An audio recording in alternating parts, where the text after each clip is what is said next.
নিজের সবটুকু যার জন্য ত্যাগ করেছেন সেও একদিন এসে বলবে, কেন করেছিলি?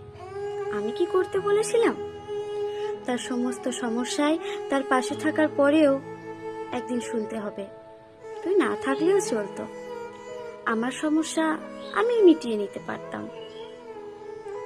তার সমস্ত হারিয়ে যাওয়া সম্পর্কে চেষ্টা করে তার কাছে ফিরিয়ে দেওয়ার পরেও আচমকা সে একদিন এসে বলবে, আপনিই নাকি তাকে একা করে দিতে চান। একটা দিন নিজের মতো চাইলেও ব্যস্ততার অজুহাত এসে দাঁড়ায় প্রাচীরের মতো। আসলে অনুভূতিগুলো মরে গেলে রয়ে যায় শুধু যুক্তি আর তর্কের পাহাড়।